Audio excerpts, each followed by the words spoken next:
여러분 환영합니다. 벌써 5월입니다. 5월은 가정의 달이라고 하죠. 오늘 특별히 어린이 주일을 맞이하여 하나님께 예배로 나갈 때 우리 세워가는 교회는 특별히 어린이 주일을 하고 타이틀을 걸지 않아도 우리의 목표는 어린 아이들을 말씀으로 양육하는 것이기 때문에 우리는 매 주일이 어린이 주일입니다.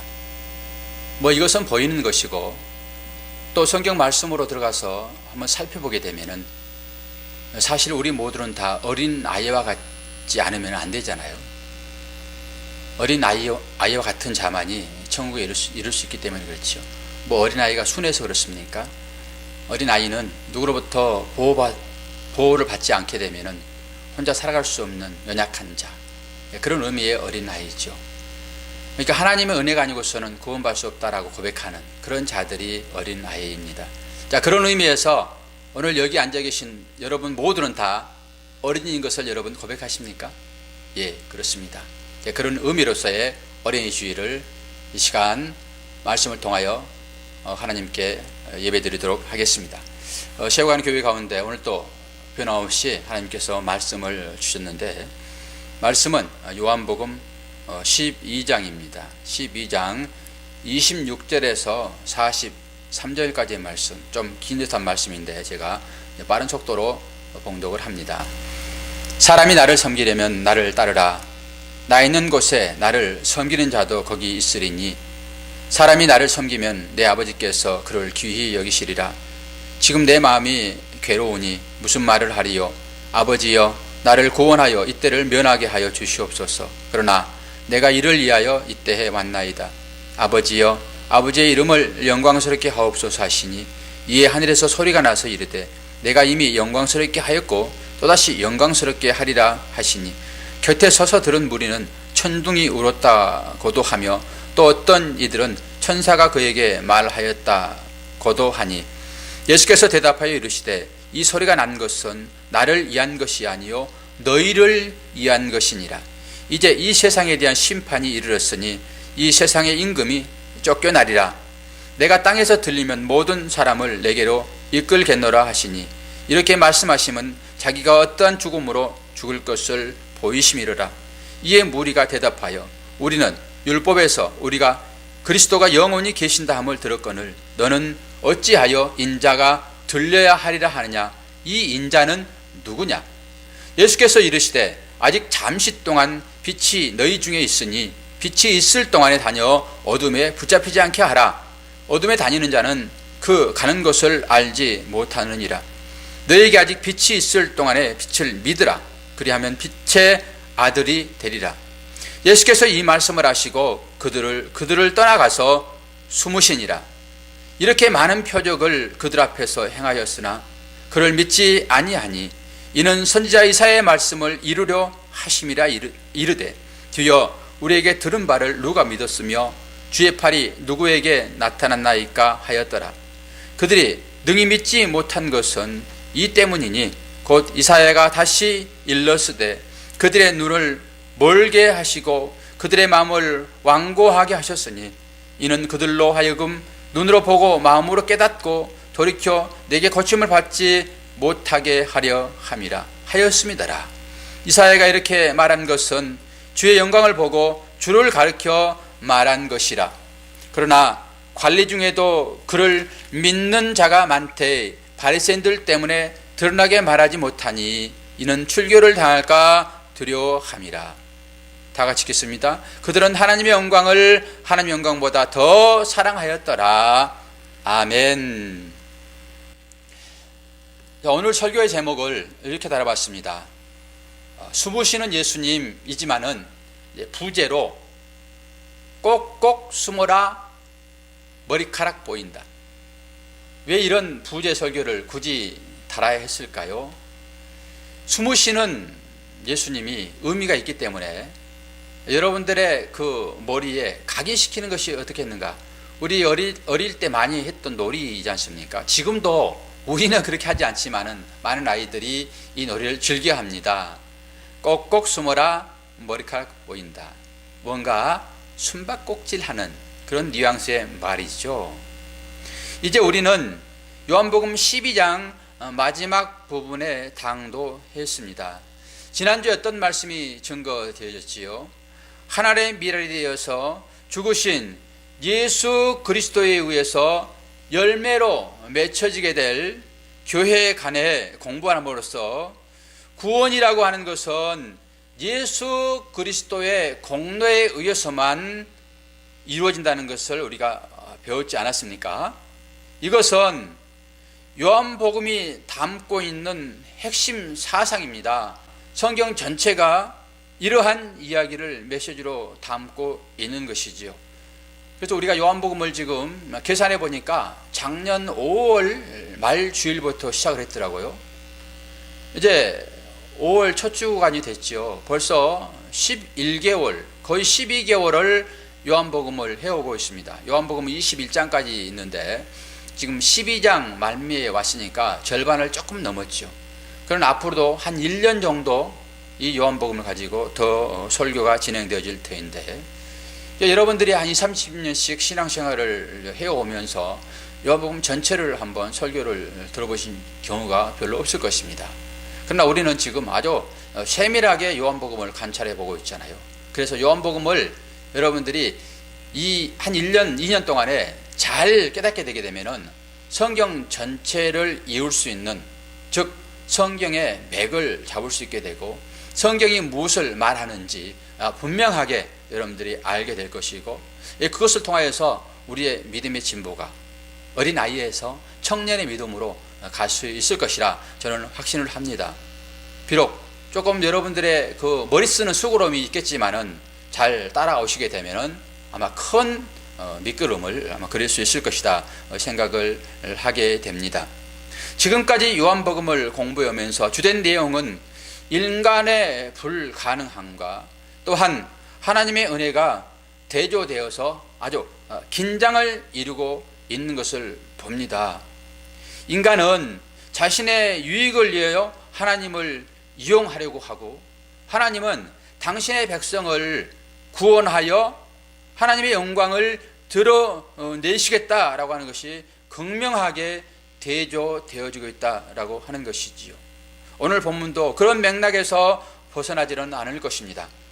하나님의 미랄로 시작하여 예수님의 십자가의 복음을 좀 더 자세하게 풀어서 설명하는 것으로 오늘 말씀을 시작하겠습니다. 본문으로 한번 들어가 볼까요? 본문 12장, 요한복음 12장 35절에서 36절 말씀 제가 읽어드립니다. 예수께서 이르시되 아직 잠시 동안 빛이 너희 중에 있으니 빛이 있을 동안 다녀 어둠에 붙잡히지 않게 하라. 어둠에 다니는 자는 그 가는 곳을 알지 못하느니라. 너희에게 아직 빛이 있을 동안에 빛을 믿으라. 그리하면 빛의 아들이 되리라. 예수께서 이 말씀을 하시고 그들을 떠나 숨으시느니라. 오늘 이 말씀을 보게 되면은 그 말씀 뒤에 뭐라고 하고 있습니까? 예수께서 이 말씀을 하시고 그들을 떠나서 숨어버렸다라고 하는 것입니다. 처음에 제자들이 이방인이 찾아왔다는 소식을 들은 예수님께서 어떤 말씀을 하셨죠? 지난주에 하신 말씀이니까 여러분 생각하셔야 됩니다. 그렇지요? 인자가 영광을 얻을 때가 이제 왔다라고 말씀을 해 주셨습니다. 그렇게 말씀하시고는 한 알의 미랄이 떨어져서 죽는 것으로 그 영광이 드러나게 되는 십자가의 구원을 설명하셨습니다. 율법의 행위로 구원의 정당성을 유대인들은 엄청나게 주장했습니다. 율법만 지키게 되면은 구원은 따놓은 당상이라고 생각을 했던 것이지요. 그런데 예수님은 그들의 잘못을 지금 지적하고 있는 것입니다. 구원은 하나님의 은혜로 가능한 것이다 라고 하면서 구원의 은혜의 필연성을 지금 강조하고 있는 거거든요. 미랄이신 예수님이 저주의 땅에 떨어져 죽는 것 외에 어떤 방법으로도 죄인들의 구원은 이루어질 수 없다라고 하는 것이죠. 따라서 구원을 얻기 위해서는 그 예수의 공로를 전적으로 의지해야 된다라고 하는 것입니다. 그런데 그러한 말씀에 이어서 주님은 뭐라고 말씀하시죠? 자기 생명을 사랑하는 자는 잃어버릴 것이요 또 자기 생명을 미워해야 영생을 얻는다 이렇게 말씀을 하십니다. 또 다른 말씀도 하시죠. 나를 섬기려면 나를 따르라 이렇게 말씀하시고 빛이 있을 동안에 빛을 믿으라 이렇게 말씀하십니다.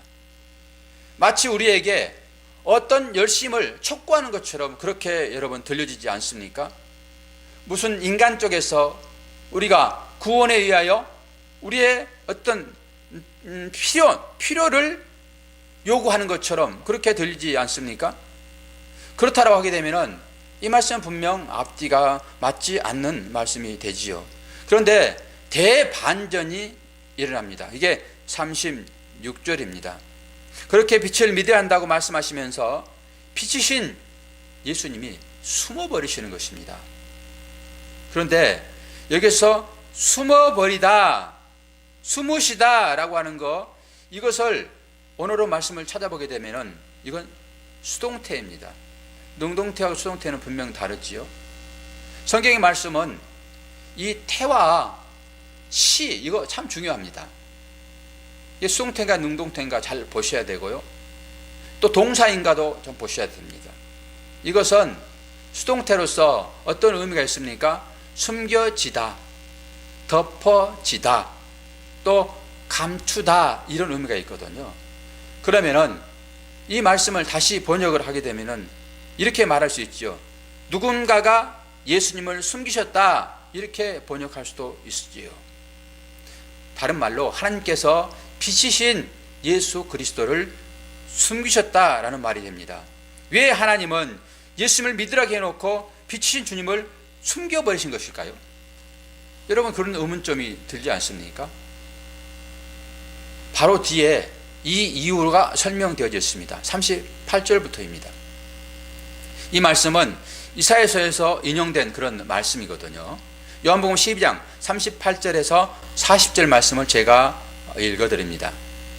이는 선지자 이사야의 말씀을 이루려 하심이라. 이르되 주여 우리에게 들은 바를 누가 믿었으며 주의 팔이 누구에게 나타났나이까 하였더라.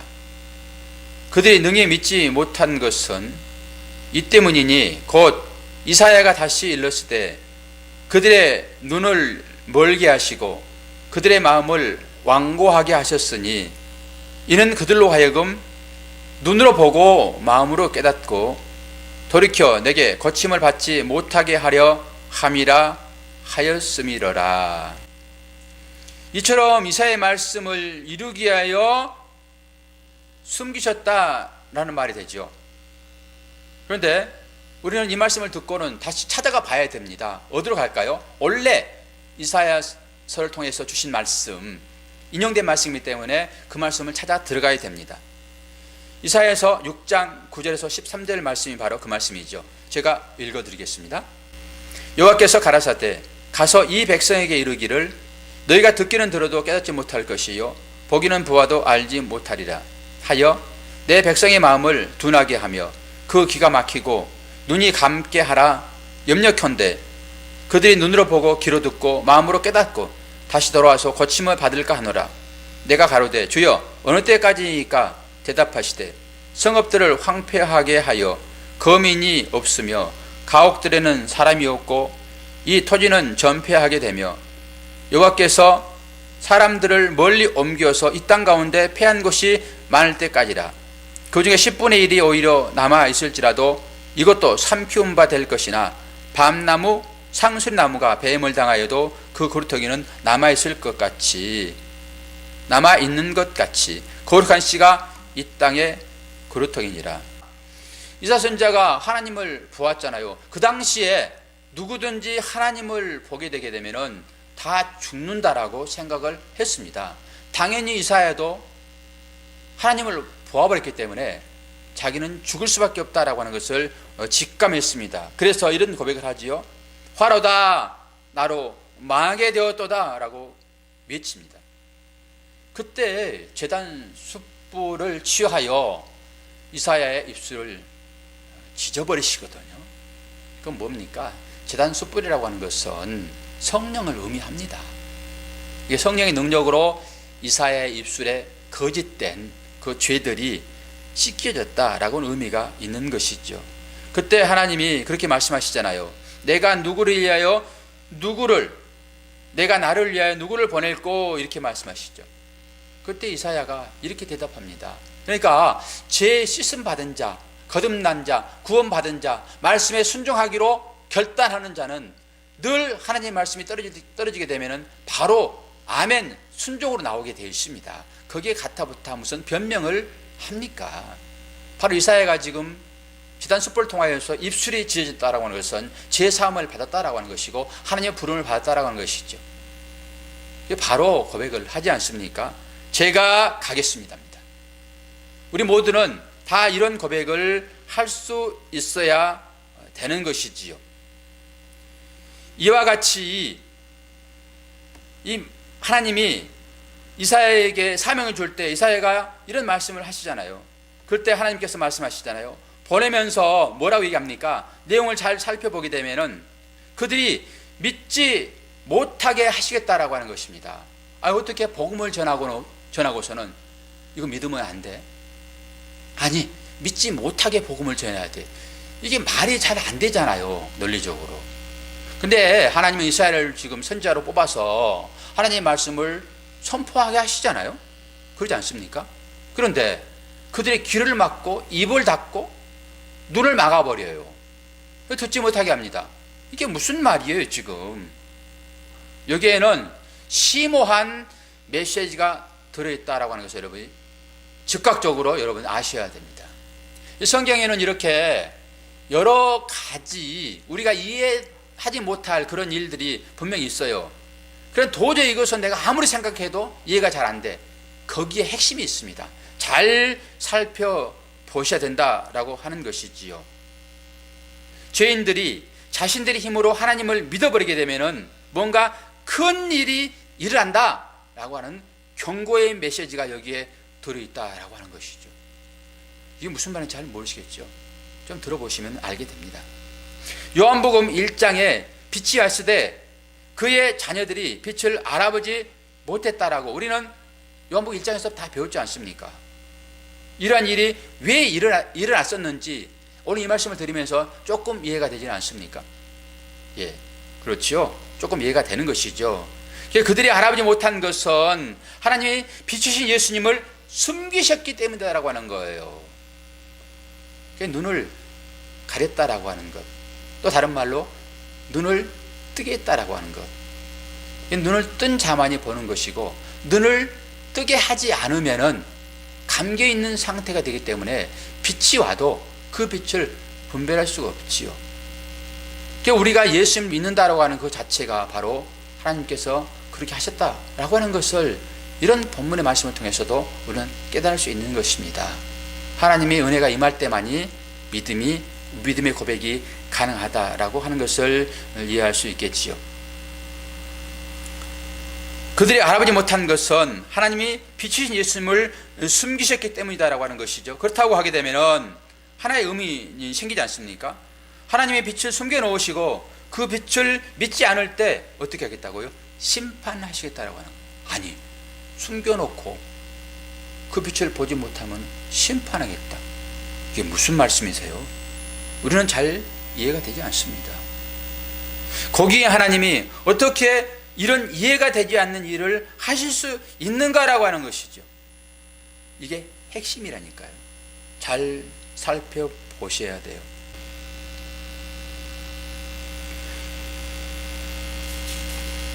그 생명의 빛을 숨기신 원인 제공을 누가 했어요? 인간들이 했기 때문에 하나님은 그 빛을 알아보지 못하는 죄인들을 심판하실 수 있다라고 하는 것입니다. 상당히 어렵죠?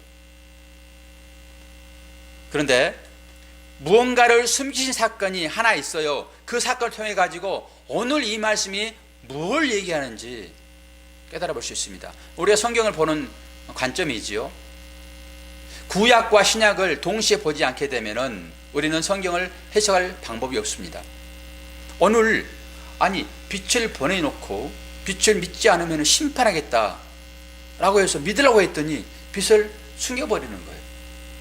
이게 말이 됩니까? 이게 딜레마에 빠진 거잖아요, 우리가요. 그럼 이 말이 무슨 말인가? 그럼 구약을 찾아볼 수밖에 없어요. 구약은 어떤 그 영상입니다. 그 손 나오지 않는 영상. 그리고 신약은 그 영상을 해석하는, 옛날로 말하게 되면 무성 영화이죠.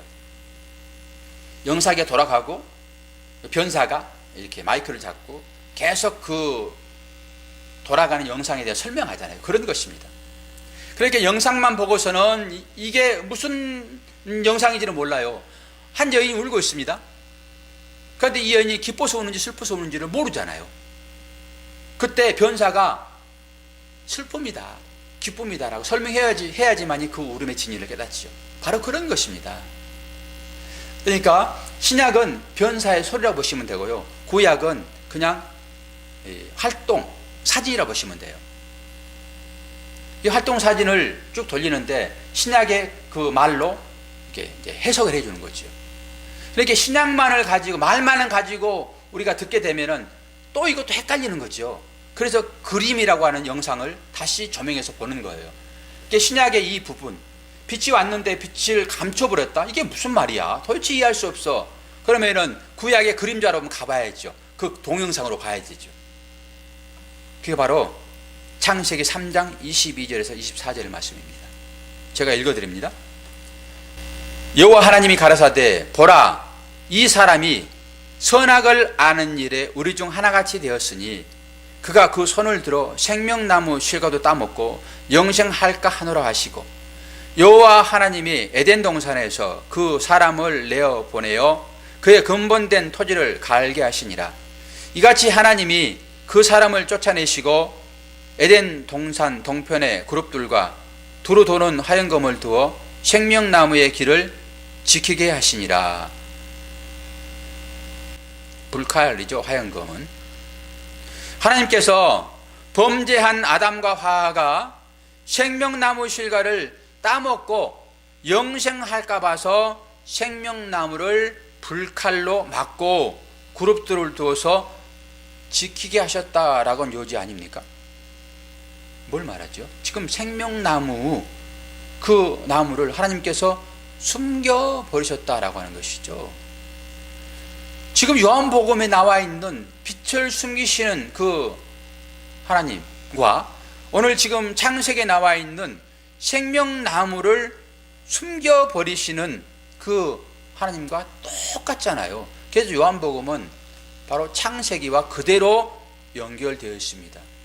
그리고 예수님의 생애가 창세기 또 출애굽기 이 과정 중에 전부 다 연결되어 있는 것을 우리는 볼 수가 있어요.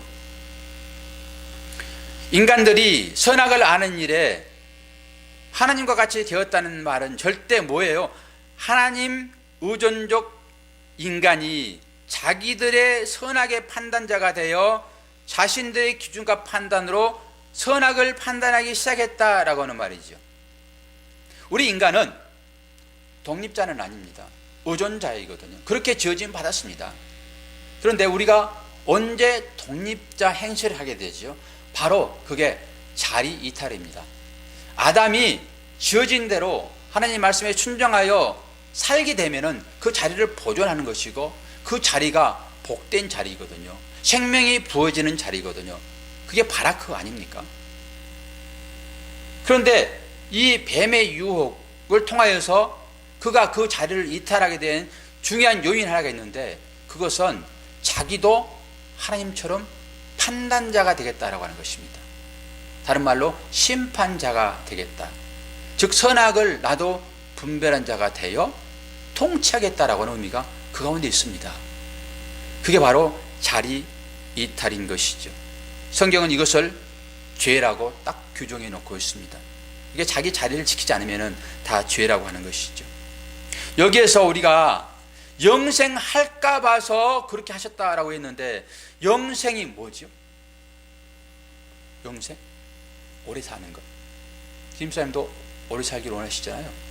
그러고 신앙생활 시작한 거 아닙니까? 물론 저도 그렇게 처음에 시작했었죠. 우리는 영생 그러면은 오래 사는 것, 어떤 시간선상에서 그 시간의 연장, 이걸 얘기하죠. 히스기야가 대표적으로 15년을 더 오래 살았잖아요. 근데 시기가 오래 살아가지고 그 마지막에 어떻게 됐습니까? 그때 시기는 죽었어야 되는 거예요. 하나님 죽이겠다고 했는데 기도해가지고 15년 연장해서 더 살았잖아요. 시기가 망해버렸습니다. 여러분, 오래 산다라고 하는 그런 생각만 가지고 우리가 신앙생활 하게 되면은, 여러분, 지옥의 삶이 어떤 삶인지 여러분 아시죠? 죽고 싶어도 죽을 수 없는 그 유황불에서 뜨거워서 아이 뜨거 하면서 죽고 싶다 소리치지만은 죽지 않은 삶, 이거 영원한 삶이거든요. 어떤 시간선상을 생각하는 영원의 삶이죠. 여러분, 잠이 확 깨지 않습니까? 우리가 믿음 생활을 한다고 하는데 영원히 사는 거, 죽지 않고 영원히 사는 거, 이것만 생각하니까 우리는 지옥을 보지 못하는 것이에요. 만약에 지옥에서 오랫동안 산다고 생각해 보십시오. 어떻게 이런 삶을 믿음의 삶이라고 볼 수 있는 거예요? 그렇지 않아요. 여기에서 영혼이라는 것은 오늘 찾아보게 되면은 감추어진 삶이에요. 감추어진 삶. 이 감추어진 삶은 신적 어떤 생명의 삶이죠. 신적인 삶. 다른 말로 하게 되면은 복이라는 개념이 여기에 들어올 수 있는가? 물론 생각해 볼 수 있겠죠. 복은 뭐죠? 바라크잖아요. 바라크. 바라크는 하나님의 생명력이 부어지는 삶이 바로 바라크인 것이고, 그것을 복이라고 성경은 얘기를 하는 것이죠. 우리가 하는 복 개념과는 성경의 개념과는 많이 차이가 나죠. 그래서 영혼이라고 하는 그 신앙생활의 형태, 이것도 시간적인 연장선상에서 죽지 않고 사는 삶, 이건 말하는 게 아니라 감추어진 삶, 즉 하나님의 신적 생명이 부어지는 삶입니다. 말씀을 맡은 자 신이라고 말씀 여러분 들으셨죠? 그게 무슨 말이에요? 자, 우리는 배워서 잘 압니다. 그 당시에 그 말씀의 배경을 살펴보게 되면은 판관은 제사장입니다. 제사장. 그 제사장이 판관이 돼서 심판을 하잖아요. 재판을 하잖아요. 그 재판할 때 한번 재판관이 언도하게 되면은 그걸로 끝입니다. 그러면 모든 사람들은 그 말에 따라야 됐던 거예요. 그런데 그걸 누가 이임했나요? 하나님이 그걸 이임했잖아요. 그게 곧 말씀을 맡은 자였죠. 이게 맡은 자, 신이라고 하는 것은 그런 의미가 있는 거예요. 무슨 내가 맡았으니까 나는 이제 신이야? 그것도 틀린 말은 아닙니다. 우리가 결국 어떤 관계로 구원에 이르죠? 주님과의 연합입니다. 말씀이 내 안에 들어오신 거잖아요. 그건 신이 나한테 들어오는 거예요.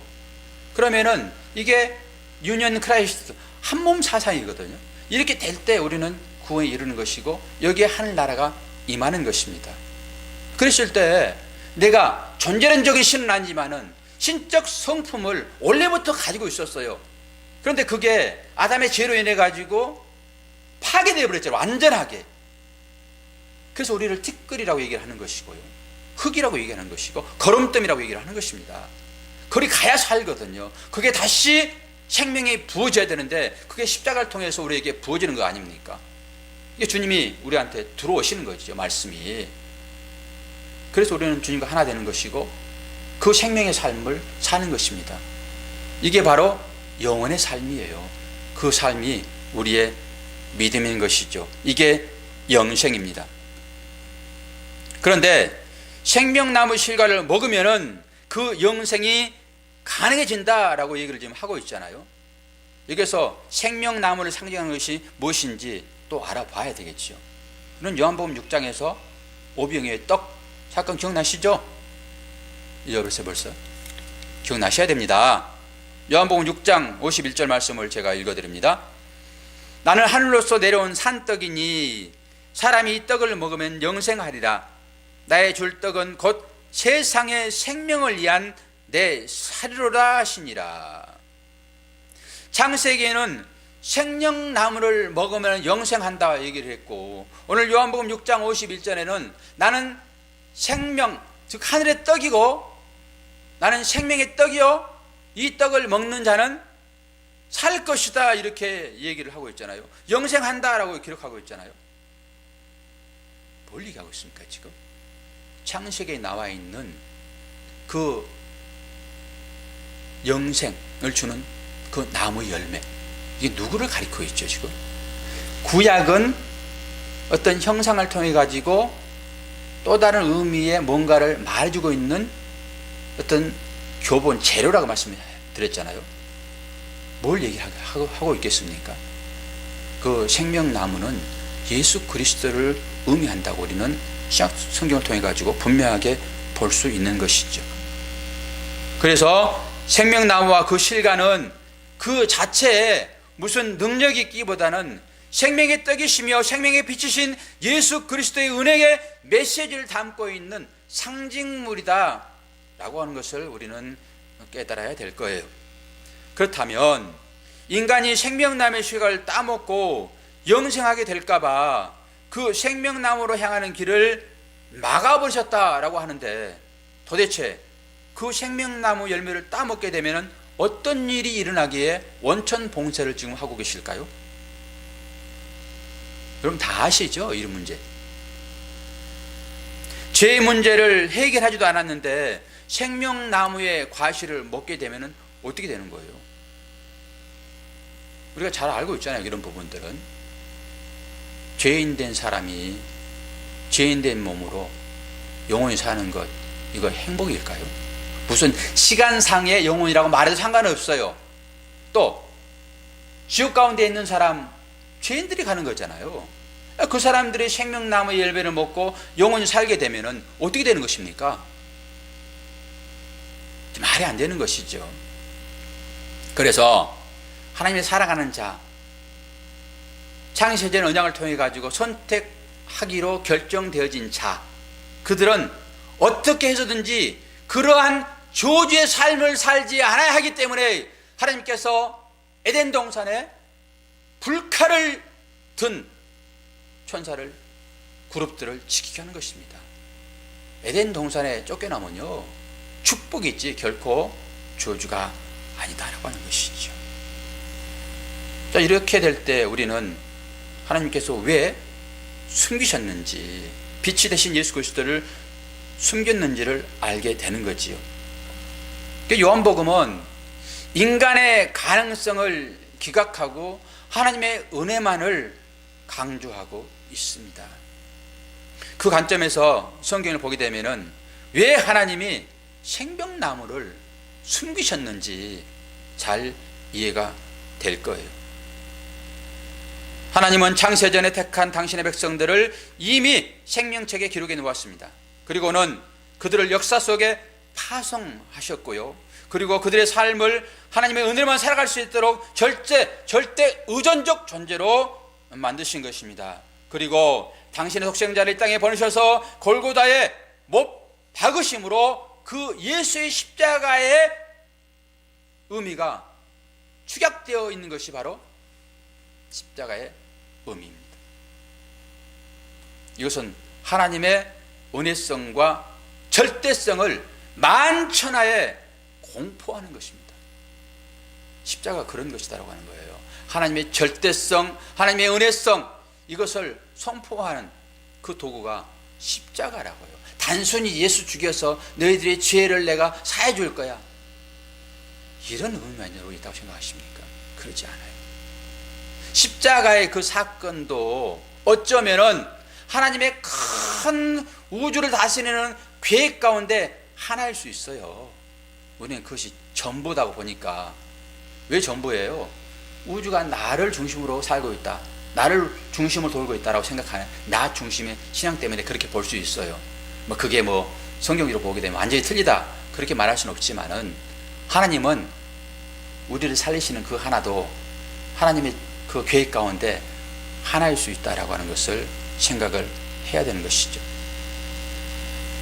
그런데 인간들은 창세기 에덴 동산에서 그랬던 것처럼 끝까지 자신의 힘으로 뭔가를 해보려고 하고 있잖아요. 결과물을 보여드리고 싶은 것입니다. 그래서 자랑하고 싶죠. 다른 말로 하나님처럼 되어보겠다라고 하는 것입니다. 성경은 이것을 죄라고 해요. 죄라고. 우리가 뭔가를 잘 만들어서 하나님 이것 좀 보세요, 너무 좋지요, 이렇게 내드리고 이것을 자기 자랑 삼게 되면은 이것을 바로 죄다라고 하는 것입니다. 이게 다른 말로요, 하나님처럼 되어보겠다라고 하는 아담 후손들의 어떤 인간의 속성인 거예요. 이걸 다른 말로 인본주의의 삶이다 말할 수 있고요. 성경에는 이러한 일들이 일어나는데 바리새인들이 뭘로 나타납니까? 유대주의로 등장을 합니다. 예수님이 그들과 대적관계에 놓이게 되는 것이죠. 하나님을 섬긴다는 이들이 결국은 나라는 우상을 섬기게 하여 하나님을 죽여버리는 모습을 성경과 역사가 그대로 지금 폭로하고 있는 것입니다.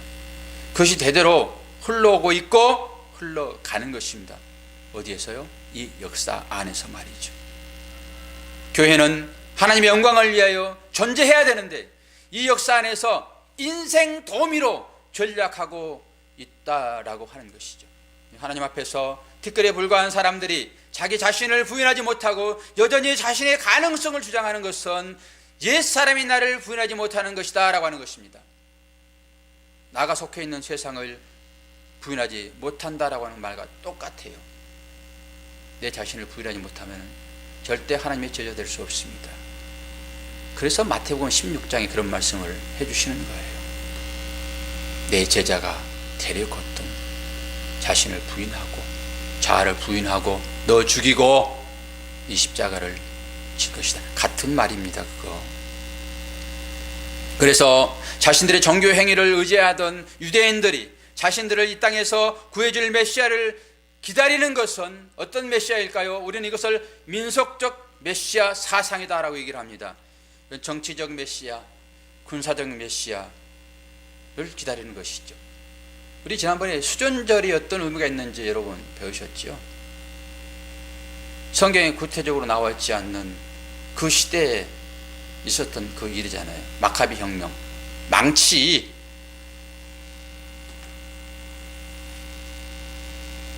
자기들의 힘으로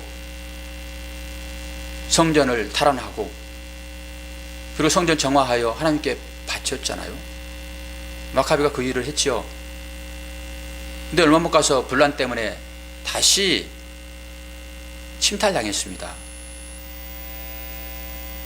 처음에 마카비가 산에서 성전을 다시 회복하고 내려올 때 그들이 어떻게 외쳤죠?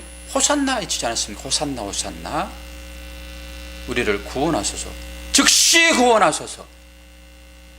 그때 호산나 했습니다. 그런데 예수님께서 예루살렘에 올라가셔서 나귀 타고 올라갈 때 그때 또다시 호산나를 외치잖아요. 그 나를 구원하소서 의미가 뭐죠?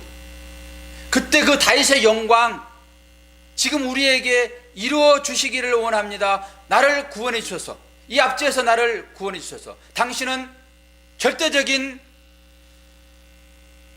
어떤 행동 대장 정도로. 그런데 병마 타고 와야 되는데 나귀 새끼 타시잖아요. 새끼 나귀 엉거주춤해가지고 저 뒤에서 보게 되면 나귀 다리가 6개, 6개가 이렇게 걸어가는 듯한 모습. 주님이 그런 모습으로 왔어요. 그런데 이상하다 생각하지 않았겠어요, 그들이? 그럼에도 불구하고 옛날 했던 주님의 그 사역을 봤거든요. 무리를 걷고 사람을 막 살려내고 맹인을 고쳐주고. 그러니까 일가닥 하나의 어떤 그 기적을 그들이 생각하고 있는 거예요. 아, 지금 들어올 때는 저렇게 들어와도 마지막에 깜짝한 이벤트가 있겠지. 그런데 끝까지 주님이 십자가를 지시니까 그 길만 가겠다 하니까 바로 그들이 돌아서서 예수 죽여라, 예수 죽여라. 우리가 혹시 그런 신앙생활 하고 있지 않나요? 뭔가 잘해줄 걸 기대하고 교회 왔는데, 아, 교회 와봐야 더 문제만 생겨. 그냥 사업은 더 안 되고. 이게 진리인데 그렇게 깨지 못하고, 아, 교회 오는데 갑자기 넘어져 가지고 얼굴을 다쳐. 아, 우리 성도님도 그런 분이 계시거든요. 교회를 못 오잖아요. 그러니까 신앙이 없는 사람들은 그렇게 생각하는 거예요. 야, 이 교회 가려고 했더니 뭔가 이거 좋지 않는 일들이 생기는구나. 교회 가면 안 되겠네. 어떤 사람도 다리가 부러져 넘어져 가지고 전부 다 그런 것들을 자기의 어떤 편의로 이해하고 또 해석하여 교회를 잘 나오지 않지요. 사단은 겸한 방법으로 우리를 유혹합니다. 그런 신앙으로 하나님께 나오게 되면은 딱 호산나 호산나 그런 식이 되는 것이죠. 그들이 기다린 사람들은 누구예요? 정치적 메시아예요. 정치적 메시아, 군사적 메시아.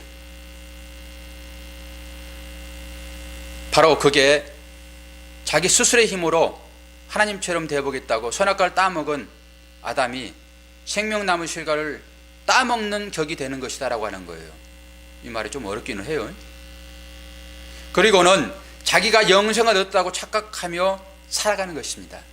자기 스스로 만든 생명나무 따먹고 나 영생 얻었어 이런 거예요. 아니 지금 영생나무는 불칼로 돌게 하여 그룹들이 지키고 있잖아요. 그걸 먹지도 못한 사람들이 나 영생 얻었다 이렇게 생각하는 거예요. 그러고 주님은 지금 숨겨 있는데 내가 주님 봤다 이렇게 얘기를 하는 것이지요.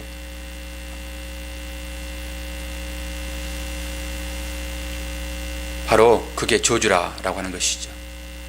그래서 하나님은 당신의 백성들이 그렇게 되는 것을 막으시는 것입니다. 이게 바로 숨으시는 예수님이세요.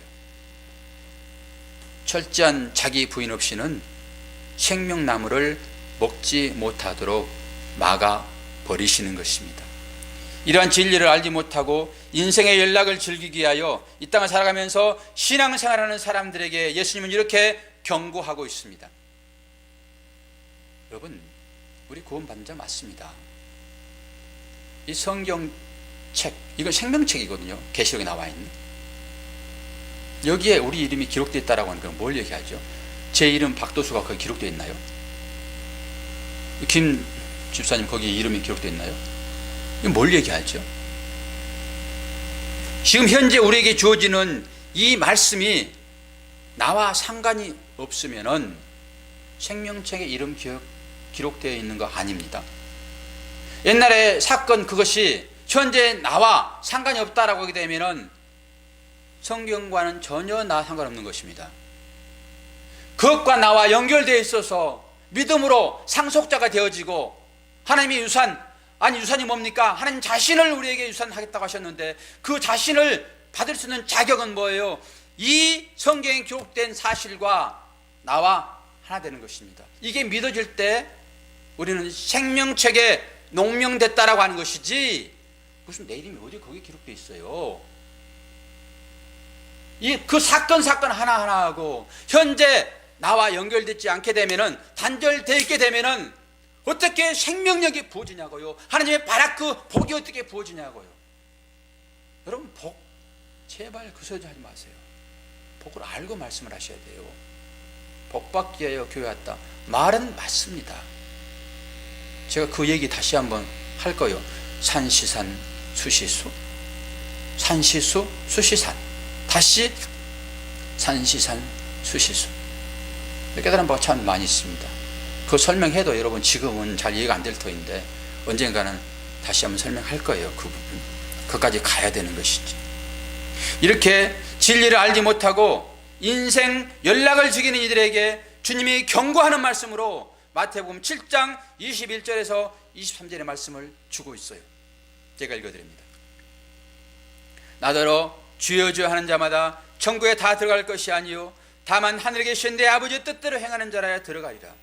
그날에 많은 사람들이 나더러 주여 주여 우리가 주의 이름으로 선자 노릇하며 주의 이름으로 귀신을 쫓아내며 주의 이름으로 많은 권능을 행치 아니하였나이까 하리니 그때에 내가 저희에게 밝히 말하되 내가 너희를 도무지 알지 못하니 불법을 행하는 자들아 내게서 떠나가라 하리라.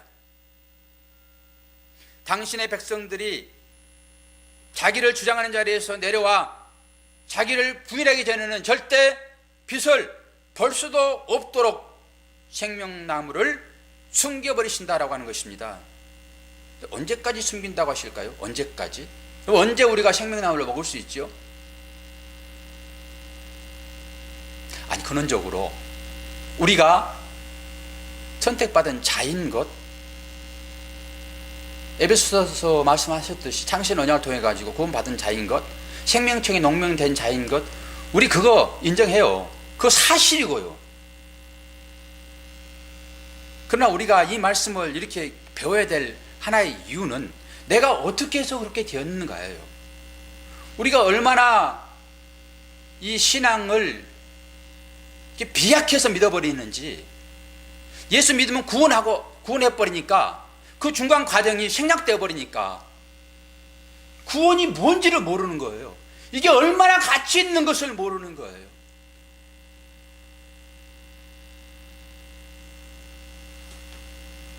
이 과정이 생략되게 되면요, 여러분, 신비주의 될 수 있습니다. 그리고 무신론자가 될 수 있어요.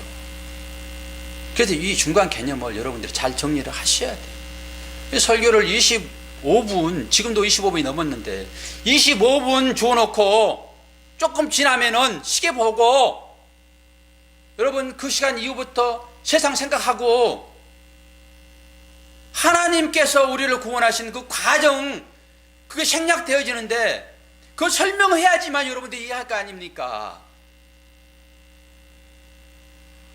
근데 25분 설교하라고 그러면은 어떻게 해요? 설교가 좀 길어질 수밖에 없어요. 그래서 저는 한 편의 설교를 가지고 오후까지 가잖아요. 너무 길게 하면은 요거도 먹으니까. 설교 길게 한다고 쫓겨나는 목사님도 있는 것 같아요. 그게 다행히 본인이 개척한 교회는 조금 여유가 좀 있어요. 청빙 받아가지고 가신 목사님들은 이 자기의 신학을 펴지도 못해. 그냥 몇 분들의 어떤 중직자들에 의해서 설교하면 조금 길게도 그렇고, 자기들의 마음에 들지 않게 설교하게 되는, 목사님 왜 설교 그렇게 하세요? 쫓아낼 거야? 이러니 무슨 목회를 제대로 하겠습니까? 여러분 많이 봐주셔야 돼요. 일단 목사에게 설교권밖에 없어요. 다른 게 뭐 있겠습니까? 여러분은 그래도 뒤에 가가지고 조금 뭐 좀 하잖아요. 그렇게 좀 재미도 즐기고. 이 목사가 어떻게 해요? 감투를 씌워놨는데 하나님이 눈동자처럼 지키고 계시다는데, 물론 여러분도 그렇게 하시겠지만은 목사는 이름이 있어가지고 못하는 거죠. 설교라도 조금 이렇게 최선을 다해서 해야죠. 생명 살리는 설교를. 그래서 그거 가지고 여러분 자꾸 발 걸지 마세요. 그때밖에 마음껏 외칠 수 있는 자리가 없어요, 목사는. 근데 어떻게 20분, 25분 설교 길어요? 됩니까? 그래서 저는 오후까지 하잖아요. 그러니까 설교 쭉 하다가 중간에 이제 끊어야 되는데 그때 막 올라가, 이렇게 언성이 높아지면서. 근데 시간을 보니까 벌써 40분이 지났네? 그럼 중간 결론을 이제 내줘야지만이 오후 예배 안 드는 분이 계시니까 그래도 마땅치 않지만 중간 결론을 좀 내야 되잖아요. 그러면 중간에 또 결론 내려고 그러면 많이 힘들어요. 그러면 또 중간 결론이 안 나오니까 설교를 듣다가 마지막에, 아니 목사님 설교 결론도 없네? 아이고 이렇게 힘들어가지고 해먹겠습니까? 그래서 여러분들한테 자꾸 강조하지만은 제발 오후 예배 좀 참여하세요. 그래야지만 시원스럽게 결과가 나타나잖아요. 그래서 투명해지는 거예요. 이제 얼굴과 얼굴을 마주보는 것처럼. 아직까지는 희미하거든요. 아무리 닦아도 그게 구리 거울이란 말입니다. 구리 거울은 금방 더러워지는 거예요. 그리고 환하게 보이지도 않아, 청동 거울. 그런데 진짜 좋은 거울은 잘 보이잖아요, 닦아놓으면은. 얼굴과 얼굴 대하는 것 같이 보여지고. 근데 그게 오후 예배에 이제 최종 결론이 돼야지만 가능한 거예요. 그러니까 오늘 또 시간이 됐기 때문에 이제 끊어야 되는데, 이거 어떻게 또 끊어야 되나, 이게 염려가 많이 되는 거죠. 그러나 끊을 수밖에 없어요. 끊을 수밖에. 끊겠습니다. 오후 결론 내겠어요. 오후 결론. 그러니까 오후 결론까지 가야지만이, 이야, 이래서 이렇고 저래서 저랬으며 이래서 그렇구나, 할렐루야 라고 손뼉 한번 치고 힘차게 세상을 나가요. 살아가죠. 그게 세상이 감당하지 못할 자의 삶의 출발점입니다. 그럼 무엇으로 여러분 위로받으시고 은혜 받으시려고 그러세요? 하나님 말씀으로 은혜 받으세요. 십자가, 예수 그리스도. 주여 주여 하는 자마다 다 천국에 들어갈 것이 아니라. 여러분 우리 다 주여 주여 하면서 하나님 믿잖아요. 근데 주여 주여 하는 자마다 다 천국에 못 들어간다는데 어떻게 할 거예요? 이 주님 말씀입니다. 여러분 심각하게 들으세요. 우리 다 주여 주여 하잖아요. 그런데 저 다 천국에 못 들어간다고 해요. 지금 죽음 앞에 가본 자만 생명이 어떤 것인가를 말할 수 있습니다. 저는 죽음에 가보지 않아가지고 생명이 귀한 거 잘 몰라요. 그러니까 쉽게 그냥 아이고 오늘 죽으면 그냥 하는 날 가면 되지, 그게 잘 몰라서 하는 소리입니다. 저도 그렇거든요. 진짜 죽음이 무엇이며 내가 하루 살고 있다는 이 자체가, 여러분 죽음 직전에 들어가면 자만이 그거 인식할 수 있을 것 같아요. 우리는 잘 모르니까 이 말이 무슨 말인지를 모르는 거예요. 나더러 주여 주여 하는 자마다 다 천국에 들어갈 것이 아니요, 못 들어갈 수 있다라고 하는 거잖아요. 영원히 사는 그 불유황에서 고통당한 삶. 잘 모르니까 이 말이 인식이 잘 안 되는 거죠. 그럼 어떻게 이걸 우리가 해석해야 되는 거예요? 그런데 우리는 얼마나 다행스럽게도 창세 전에 예정된 그 생명책에 농명된 자가 우리가 되었는데, 그런데 어떻게 되었는 것은 알아야지 그 귀한 것을 우리가 말할 수 있잖아요. 죽음이 뭔지를 알아야지만 생명의 귀중함을 아니까. 거기에 생명책에 기록되어 있다는데 이게 뭔지를 모르니까 이 땅에 그냥 살아가는 것이 다인 줄 알고 그냥 큰 말뚝 박아서 텐트 치려고 해요. 텐트는 여러분 늘 옮겨다니는 사람들이 치는 거잖아요. 순례자들, 나그네들이 텐트 시간 하는 거잖아요. 우리의 삶이 그런 것입니다. 여기에 빌딩 세우면 안 되는 거예요. 네 텐트보다 내가 더 좋다?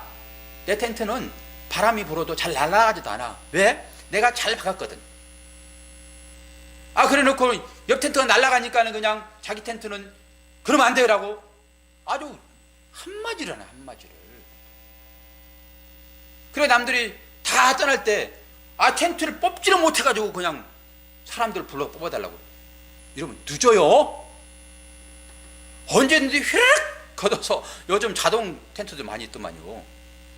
그 텐트 치고 살아가는 거예요. 언제든지 부르면 그냥 yes 그리고 가는 거예요. 이 삶이 주여 주여 하는 자마다 다 천국에 들어갈 것이 아니요의 반대의 말이에요. 우리는 주여 주여 안 해도 들어가는 거예요.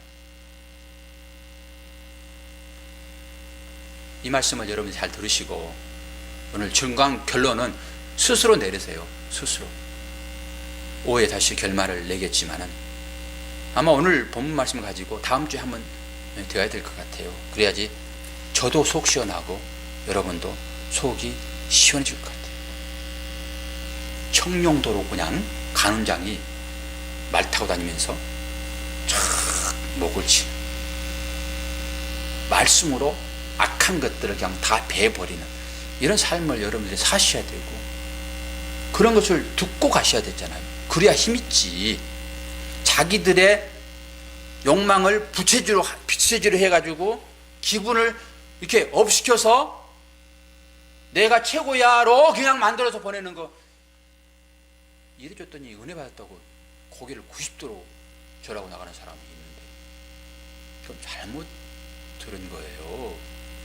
설교를 제대로 듣게 되면은 여러분 불편해집니다. 왜 불편해집니까? 죄가 잘려나가거든요. 그래 하나님 부르실 때 바로 갈 수 있어요. 그게 설교의 기본 아니겠어요? 그게 주님 오셔서 뭐라고 말씀하세요? 회개하라! 천국이, 하나님의 나라가 가까웠느니라. 모든 목사는 그 설교하고 가면 되는 거지. 무슨 좋게 기분 맞춰가지고 성도들의 사기나 높여주는 것으로 가게 되면은 그들이 세상 나가서 우쭐해가지고 자기보다 약한 사람을 아주 깔보게 되는 거예요. 그런 식의 삶을 충동질하는 것이 바른 설교일까요, 여러분? 저는 아니라고 봅니다. 비록 이곳에서는 아주 처절하게 난도질을 당하였어도 세상 가운데서는 그런 나임에도 불구하고 하나님이 어떻게 나를 구원하셨지? 그때 힘받는 거 아닐까요? 그런 신앙생활을 여러분들이 하셔야 돼요. 제가 지금 유튜브로 통해 가지고 인터넷을 통해서 지금 설교를 올리잖아요. 저는 많은 사람들이 비록 듣기는 좀 거칠거칠하지만은 이게 현미밥이라고 생각했을 때 영양가 있는 거라고 저는 생각해요. 그래서 저는 이 사명 다 하고 그냥 하나님 부르실 때 가면 된다고 하거든요. 이 땅 가운데 무슨 영화를 보겠다고. 사람이 많은 게 중요한가요? 한 사람이라도 이 복음 소리 설교 듣고 정말로 눈물을 흘리며 어떻게 나 같은 사람을 구원하셨는가 라고 하면서 사랑의 빚진 자의 삶을 살고 주님의 말씀처럼 이 하늘나라의 삶인 나를 죽여서 상대를 살려내는, 그리고 나의 자원을 비워서 상대를 채워주는, 이게 하나님 나라의 삶이 아닐까요? 하나님 나라는 누가 들어갑니까? 100% 항복하고 순종하는 자만 들어가죠. 그렇게 우리가 하나님 나라를 믿어야 될 줄로 믿습니다. 기도하겠습니다. 좋으신 아버지 하나님 감사합니다. 하나님 은혜로 우리를 부르시고 오늘 또 귀한 말씀 주셨는데 이 말씀을 통하여 우리 모든 성도들이 다시 한번 믿음의 본질을 깨닫기를 원합니다. 그래서 그 말씀 가지고 한 주간을 힘있게 살아갈 수 있도록 인도하여 주시고 세상에 어찌할 수 없는 담대함이 우리 성도들의 삶 가운데 나타나기를 원합니다. 세상은 무시하고 짓밟고 억압하고 그럴지라도 하나님은 그런 가운데서 이것이 나의 사랑하는 자녀이다라고 사단 앞에서 아버지 자랑할 수 있는 그런 삶이 우리의 성도의 삶이 될 수 있도록 주님 도와 주시옵소서. 예수 그리스도 이름으로 기도하옵나이다. 아멘.